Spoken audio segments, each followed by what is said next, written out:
ایران سے منصفانہ ڈیل ہوئی، معاہدہ دوسرے مرحلے میں داخل ہو گیا۔ ایران معاہدے کا متن جلد جاری کیا جائے گا۔ آبِ ہرمز جمعے سے مکمل کھل جائے گی، کوئی ٹول ٹیکس نہیں ہوگا۔ ایرانی جوہری ذخیرے کو تباہ کرنا چاہتے ہیں، اس پر قبضہ نہیں۔ عرب اور مشرق وسطیٰ ممالک کی ابراہم اکورڈ میں شمولیت پر خوشی ہوگی۔ ایران کی صورتحال رکاوٹ تھی، اب ابراہم ریکارڈ شمولیت ہو سکتی ہے۔ امریکی صدر ٹرمپ کی متحدہ عرب امارات کے صدر شیخ محمد بن زید ال نہیان سے فرانس میں G7 اجلاس کے موقع پر ملاقات میں گفتگو۔ صدر ٹرمپ اور امیر قطر شیخ تمیم بن حمد الثانی کی بھی ملاقات ہوئی۔ امریکی صدر نے کہا، ایران کو کسی بھی قسم کی مالی رعایت یا معاوضہ نہیں دیا جائے گا۔ ایران نے جوہری ہتھیار حاصل کرنے کی کوشش کی تو جہنم ڈھا دیں گے۔ قطر نے جس طرح معاملات کو سنبھالا، اس سے بہت خوشی ہوئی۔ روس کو بھی یوکرین سے معاہدہ کر لینا چاہیے۔ شیخ تمیم بن حمد الثانی نے ایران کے ساتھ معاہدہ خطے کے لیے اہم پیش رفت قرار دیا۔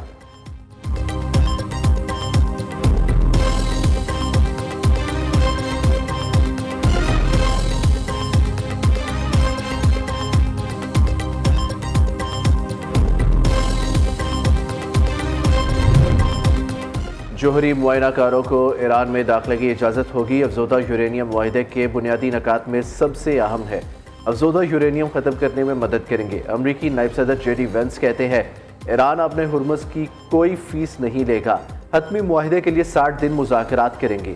دوسری جانب ایرانی اسپیکر محمد باقر کالیباف نے کہا کہ اسرائیل کو لبنان کے مقبوضہ علاقوں سے انخلا کرنا ہوگا۔ جنوبی لبنان کے شہریوں کی اپنے گھروں کو واپسی ہونی چاہیے۔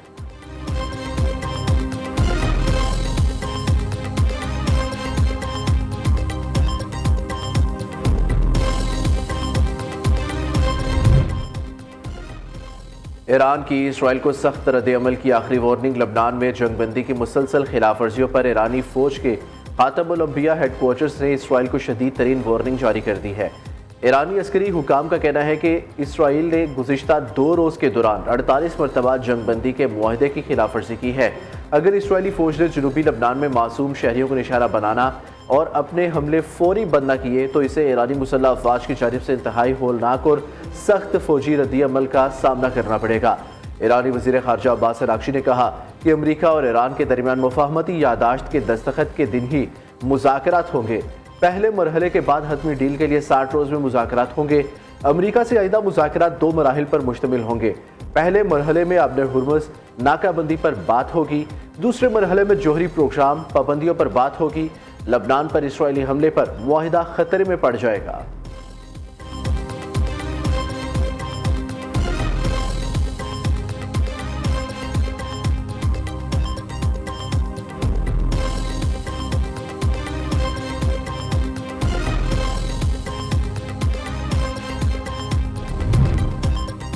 ایران امریکہ امن معاہدے کی تقریب کا وینیو تبدیل اب سوئٹزرلینڈ کے شہر جنیوا کی بجائے ورجن سٹوک ریزورٹ میں ہوگا۔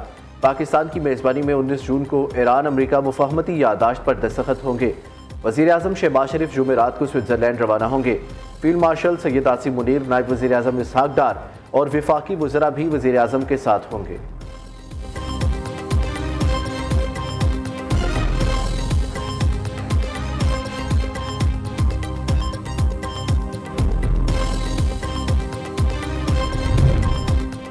امریکہ اور ایران کے درمیان معاہدہ سنجیدہ ایشو ہے۔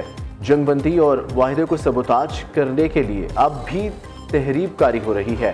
پاکستان نے ایران امریکہ جنگ رکھوانے میں تاریخی کردار ادا کیا۔ یہ جنگ امت مسلمہ کے ساتھ پاکستان پر بھی مسلط ہو چکی تھی۔ جنگ پھیل جاتی تو پاکستان اور خطے کو بہت برے حالات کا سامنا کرنا پڑتا۔ سیکیورٹی ذرائع کے مطابق پاکستان ہیڈ لائنز ڈپلومیسی پر یقین نہیں رکھتا۔ پاکستان بطور ثالث بڑی احتیاط سے ڈیل کر رہا ہے۔ تمام معاملات کو وزیر اعظم خود لیڈ کر رہے ہیں۔ وزیر اعظم شہباز شریف، نائب وزیر اعظم اسحاق ڈار اور فیلڈ مارشل سید عاصم منیر کی سفارتی کوششوں سے بڑی جنگ ٹل گئی۔ دنیا اور خطے کا امن، سیکیورٹی اور استحکام فیلڈ مارشل کی اولین ترجیح ہے۔ سعودی عرب، قطر، ترکیہ، مصر اور متحدہ عرب امارات نے بھی اہم کردار ادا کیا۔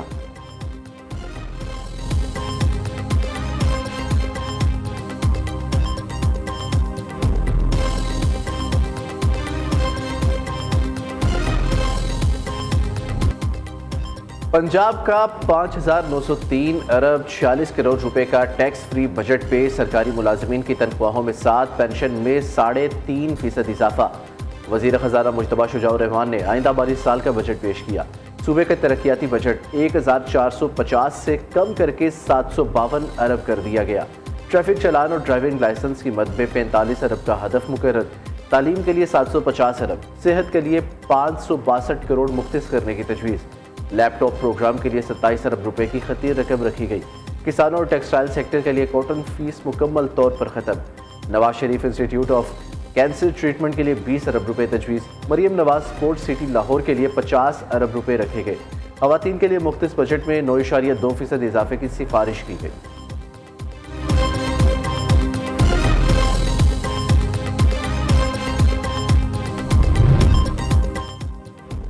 وزیر اعلیٰ پنجاب مریم نواز کی متوازن بجٹ پیش کرنے پر وزیر خزانہ کی ستائش۔ پنجاب کے بجٹ میں عوامی ترقی اور ریلیف پر توجہ مرکوز ہے۔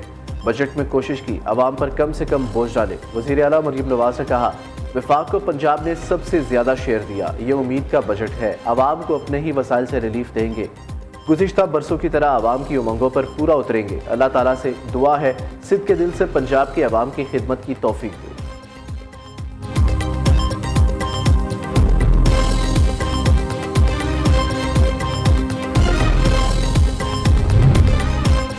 پنجاب کے بجٹ اجلاس میں اپوزیشن کا شور شرابہ اور ہنگامہ آرائی۔ اپوزیشن لیڈر معین قریشی نے پنجاب کا بجٹ عوام دشمن قرار دے دیا۔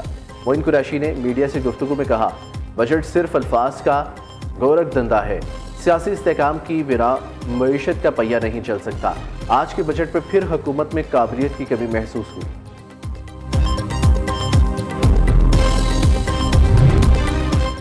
پیپلز پارٹی نے پنجاب بجٹ پر اعتراضات اٹھا دیے۔ بجٹ میں سب سے زیادہ فنڈز لاہور کے لیے دیگر اضلاع کو نظر انداز کیا گیا۔ حکومت نے زراعت کا جنازہ نکال دیا۔ گزشتہ بجٹ میں کسان سے کیے وعدوں میں سے ایک بھی پورا نہیں کیا۔ جنوبی پنجاب میں گرین بسز کا وعدہ بھی وفا نہیں کیا۔ وزیر اطلاعات پنجاب عظمہ بخاری نے رد عمل دیتے ہوئے کہا، سیاست کے لیے کوئی کارڈ نہ بچے تو جنوبی پنجاب کا کارڈ کھیلنا شروع کر دیتے ہیں۔ آپ کی بلیک میلنگ یہاں نہیں چلنے والی۔ تعصب کی اینک اتار کر کبھی جنوبی پنجاب کا چکر لگائے، آپ کو وہاں ترقی نظر آئے گی۔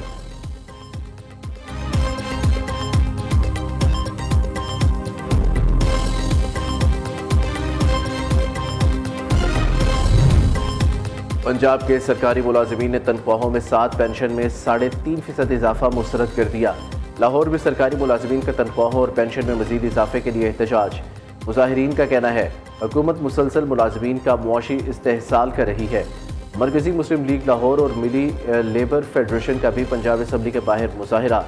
سرکاری ملازمین کی تنخواہوں اور پینشن میں مزید اضافے کا مطالبہ۔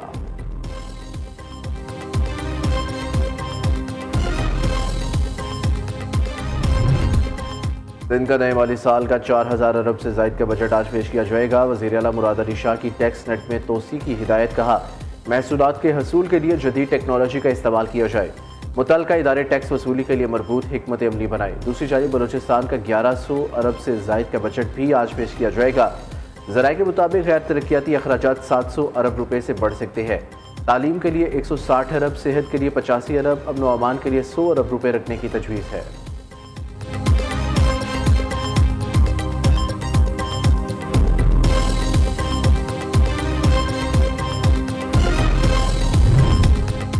خیبر پختونخوا کے نئے مالی سال کا بجٹ 3 ماہ کا ہوگا یا پورے سال کا؟ سہیل افریدی، حکومت تاحال فیصلہ نہ کر سکی۔ صوبائی محکمہ خزانہ نے 3 ماہ کے لیے 385 ارب اور پورے سال کے لیے 2275 ارب روپے کے 2 بجٹ تیار کر لیے۔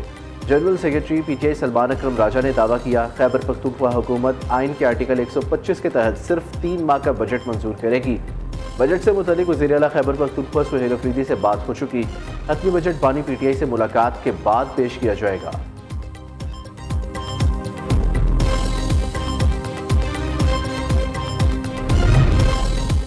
پیپلز پارٹی کے وفاقی بجٹ کتابچے کے اعداد و شمار میں مبینہ رد و بدل پر تحفظات۔ نائب وزیر اعظم اسحاق ڈار کی چیئرمین پیپلز پارٹی بلاول بھٹو سے ملاقات۔ اسحاق ڈار نے بلاول بھٹو کو تحفظات دور کرنے کی یقین دہانی کرائی۔ چیئرمین پیپلز پارٹی نے میڈیا سے گفتگو میں کہا، تحفظات دور کرنے کے لیے اسحاق ڈار سے ملاقات ہوئی۔ گلگت بلتستان میں حکومت بنانے سے متعلق اطمینان ہے۔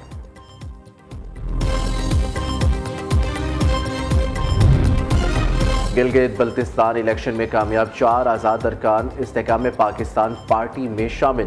آزاد اراکین نے وفاقی وزیر علیم خان سے ملاقات پر شمولیت کا اعلان کیا۔ دلپذیر خان، امان علی، انور علی اور اسد شفیق IPP کا حصہ بن گئے۔ دلپذیر خان کے مطابق دیگر آزاد اور MWM کے امیدوار سے بھی رابطے میں ہیں۔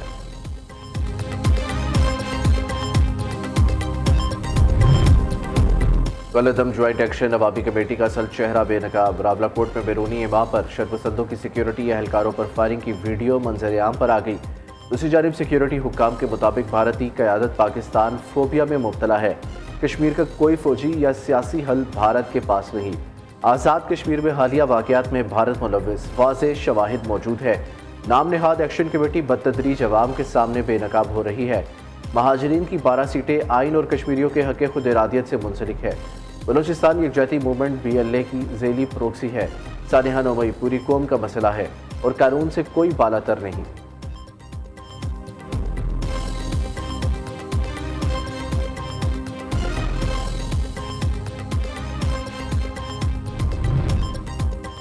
محرم الحرام کا آغاز مظلوم کربلا کی یاد میں فرش عزا بچھ گئے۔ شہدائے کربلا کی لازوال قربانیوں کی یاد میں ملک بھر میں عزاداری امام مظلوم کا باقاعدہ آغاز ہو گیا ہے۔ محرم الحرام میں ہمیں ظلم کے خلاف ڈٹ جانے اور پرچم حق کو بلند رکھنے کا درس دیتا ہے۔ خلیفہ دوئم حضرت عمر فاروق رضی اللہ عنہ کا یوم شہادت آج عقیدت و احترام سے منایا جا رہا ہے۔ ملک بھر میں حضرت عمر فاروق رضی اللہ عنہ کو خراج عقیدت پیش کرنے کے لیے کانفرنسز اور سیمینارز کا انعقاد کیا جائے گا۔